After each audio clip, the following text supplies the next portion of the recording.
السلام علیکم خواتین و حضرات، میر تقی میر کی غزلوں کی تشریح کے سلسلے میں آج جو غزل لے کر ہم آپ کی خدمت میں حاضر ہوئے ہیں اس کا پہلا شعر ہے: کب لطف زبانی کچھ اس غنچہ دہن کا تھا، برسوں ملے پر ہم سے سرفا ہی سخن کا تھا۔ غنچہ دہن کا مطلب ہوتا ہے پھول جیسے منہ والا یا کلی جیسی منہ والا، اور سرفا جو یہاں استعمال کیا گیا ہے لفظ، وہ کنجوسی کے لیے استعمال کیا گیا ہے۔ دونوں مصروں میں متعدد پہلو ہیں۔ لطف زبانی کے کئی معنی ہیں۔ ایک تو زبان کا لطف، یعنی آپ کسی سے بات چیت کریں تو آپ کو مزہ آتا ہے، یعنی بات چیت کا لطف، یا وہ لطف جو زبان کے ذریعے مثلاً زبان کو چوس کر حاصل کیا گیا ہو۔ پھر وہ لطف جو زبانی حاصل ہو، یعنی وہ لطف جو زبانی ہو عملی نہ ہو، یا وہ لطف جو صرف زبان کو حاصل ہو۔ پھر لطف زبانی کو بے اضافت یا اضافت کے ساتھ بھی پڑھ سکتے ہیں، یعنی لطف کے معنی مزہ اور مہربانی دونوں مناسب ہے۔ کب کی جو مخصوص معنویت ہے اس کے پیش نظر مفہوم یہ بھی ہو سکتا ہے کہ کیا اس غنچہ دہن کا لطف کبھی کسی موقع پر زبان سے بھی تھا، یعنی کیا یہ صحیح نہیں کہ وہ زبان کی بجائے بدن کا دھنی تھا۔ اس شعر میں جو لطف ہے اس کے آپ کئی معنی نکال سکتے ہیں، لطف زبانی کے کئی معنی نکلتے ہیں، اور پھر وہ یہ بھی کہہ سکتے ہیں کہ ہمیں کیا پتا کہ بھائی کس معنوں میں تھا، یعنی ہم سے تو برسوں ملتا رہا، اس کے باوجود بات چیت میں بھی کنجوسی کی۔ دوسرا مطلب یہ ہو سکتا ہے کہ اس نے ہمیں زبان کو چوسنے کا لطف بھلا کب دیا۔ تیسرا یہ ہو سکتا ہے کہ اس نے ہم پر زبانی لطف، یعنی رسمی لطف جو ہوتا ہے، وہ بھلا کب کیا۔ لطف کا مطلب مہربانی بھی آپ یہاں سمجھ سکتے ہیں، یعنی ہم تو اس کو اس لائق بھی نہیں سمجھے گئے کہ ہم پر زبان سے لطف کرتا۔ اور چوتھا مطلب یہ بھی نکل سکتا ہے کہ معشوق کے لطف دو طرح کے ہیں، ایک تو وہ جو زبان سے عطا ہوتے ہیں، اور ایک وہ جو نظر سے بخشے جاتے ہیں۔ ہم کو تو یہ بھی معلوم نہ ہوا کہ معشوق زبان کے ذریعے بھی لطف کرتا ہے، ہماری اس سے کوئی بات ہی نہ ہو پائی۔ شاید اس نے نظر سے لطف کیے ہوں، لیکن زبان سے ہم محروم رہے۔ اب غنچہ دہن پر ذرا آپ غور کیجئے، اس میں بھی دو طرح کی باتیں ہیں۔ ایک تو سامنے کی ہے کہ معشوق کا منہ غنچے کی طرح نازک اور تنگ ہوتا ہے۔ تنگ سے مطلب اب یہ آپ سمجھ لیجئے کہ اردو شاعری کے اندر محبوب کا منہ چھوٹے سے چھوٹا بتانا ایک خاص ترکیب ہے جو کہ استعمال کرتے ہیں۔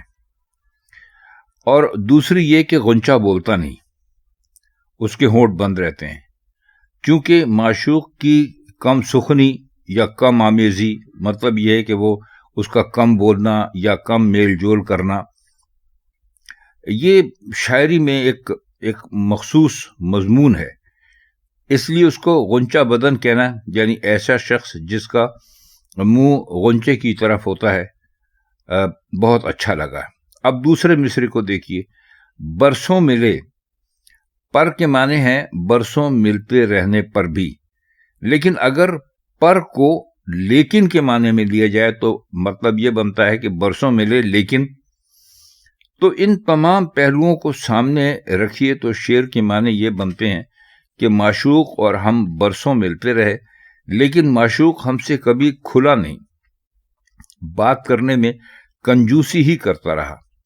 اور کیا خوب لطف زبانی تھا، یا اس کی زبان کا لطف کیا خوب تھا، یا کیا زبانی مہربانی تھی کہ ہم سے کبھی کھل کر بات ہی نہ کی، یا کیا اس گفتگو کرنے کے علاوہ اور طرح کے بھی لطف تھے، ہمیں کیا پتا۔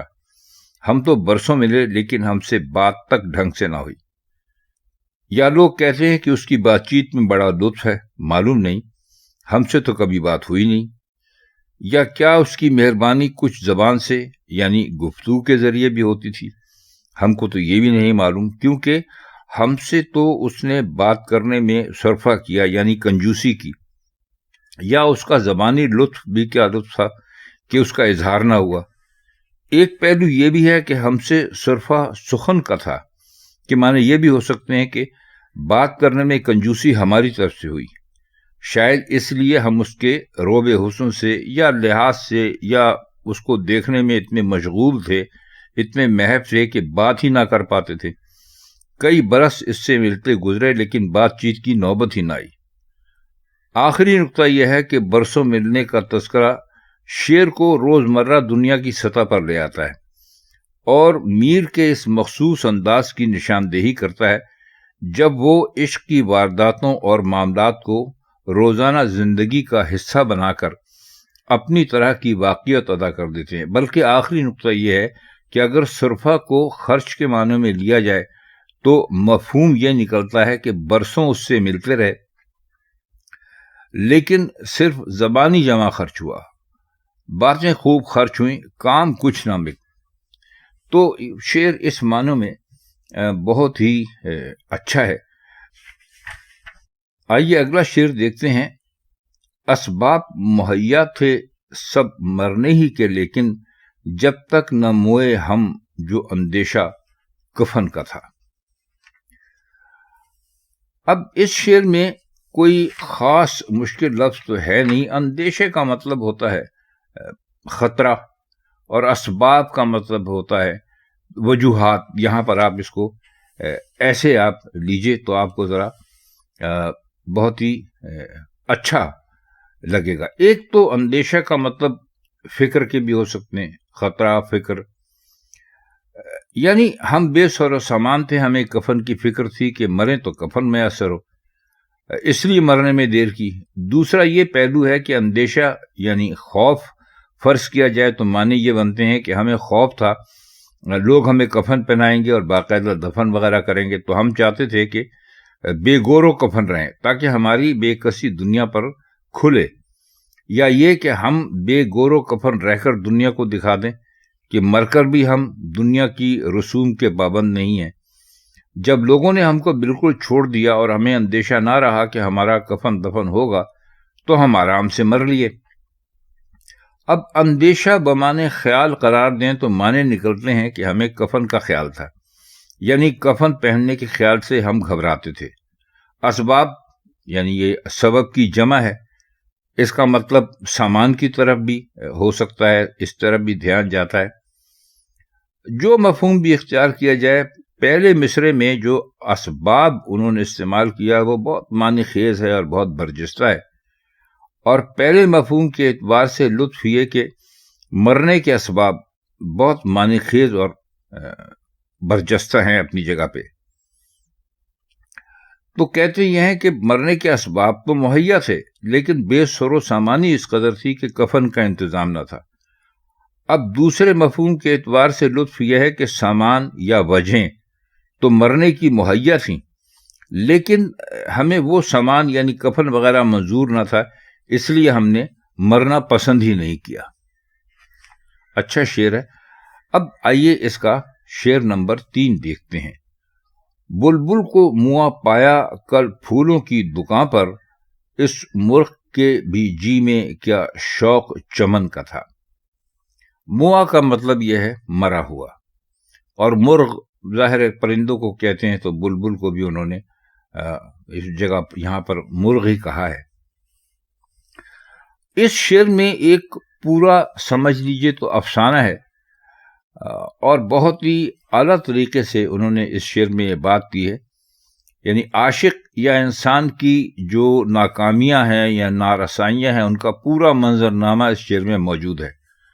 بلبل کے مرے پائے جانے کی وجہ نہ بیان کر کے کئی کنائے رکھ دیے ہیں، اشارے رکھ دیے ہیں۔ مثلاً بلبل نحیف و نزار تھی کیونکہ قید میں تھی، کسی طرح سے قید سے آزاد ہوئی، لیکن اتنی طاقت نہیں تھی کہ چمن تک پہنچ سکے، اس لیے پھولوں کی دکان پر ہی جلوائے گل دیکھنے چلی گئی۔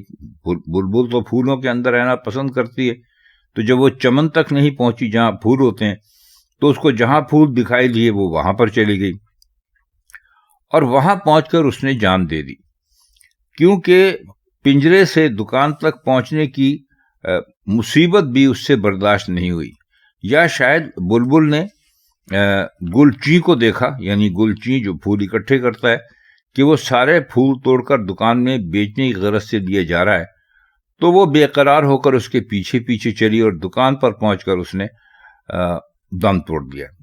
یا ممکن ہے کہ وہ دکان پر آ کر نالا کرتی رہی اور ایک دن اسی غم میں اس کی جان چلی گئی، یا یہ ممکن ہے کہ بلبل نے دکان پر خود کو پھولوں کے عوض بیچنا چاہا کہ پھول نہ بکے میں بک جاؤں، چمن تو آباد رہے۔ تو پھولوں کی دکان پر بلبل کی موت تخیل کی ایسی پرواز ہے جو غالب کی طرح آسمان گیر نہیں ہے، لیکن ندرت میں غالب سے کم نہیں ہے۔ اب کل کا لفظ واقعے کی ڈرامائی افسانویت اور اصلیت کو اور زیادہ مضبوط کرتا ہے، گویا یہ ابھی کل ہی کا واقعہ ہے، سامنے کی بات ہے۔ روزمرہ کے واقعے کا اشارہ دے کر میر نے شعر کو عام انسانی المیہ کا وقار بخش دیا ہے۔ دوسرے مصرے کا انشائیہ بھی خوب ہے، لاجواب شعر کہا ہے۔ اب میر اصل میں اس شعر میں یہ کہہ رہے ہیں کہ عکس بدن سے مبہوت ہو کر، یعنی جو اس کا جسم کا جو عکس پانی میں پڑا اس سے پانی جم جاتا ہے۔ ظاہر ہے کہ جب پانی جمے گا تو آئینے کا سا ہوگا، اور آئینے کی صفت ہی حیرت ہے، یعنی جو اس کے اندر آپ دیکھتے ہیں وہ وہی دکھاتا ہے۔ تو اس طرح حیرت کی دوہری کار فرمائی ہے۔ پھر عکس بدن تو کہیں پڑا ہوگا نا، لیکن پانی سارے کا سارا ٹھہر گیا یا جم گیا۔ تو پانی کے ٹھہر جانے میں لطف یہ بھی ہے کہ وہ گزرنا نہیں چاہتا، بلکہ چاہتا ہے کہ ٹھہر کر معشوق کے عکس کو اپنے اندر قائم کر لے۔ تختہ کہہ کر پانی کے جم کر سخت ہو جانے اور اپنے اندر عکس بدن کو محفوظ کر لینے کا اشارہ بھی کر دیا، اور یہ تضاد بھی قائم کر دیا کہ معشوق کا بدن تو نرم و نازک ہے اور پانی سے نرم تر ہے، لیکن حیرت حسن اس قدر زبردست ہے کہ اس نے پانی جیسی چیز کو بھی تختے کی طرح سخت کر دیا ہے۔ تو خواتین و حضرات، یہ میر تقی میر کی ایک غزل کے چند اشعار اور ان کے مطالب سے جو ہم نے آپ کی خدمت میں پیش کیے۔ اب ہم آپ سے اجازت چاہتے ہیں، میر تقی میر کی کسی اور غزل کے ساتھ کسی اور محفل میں آپ سے پھر ملاقات ہوگی۔ خدا حافظ۔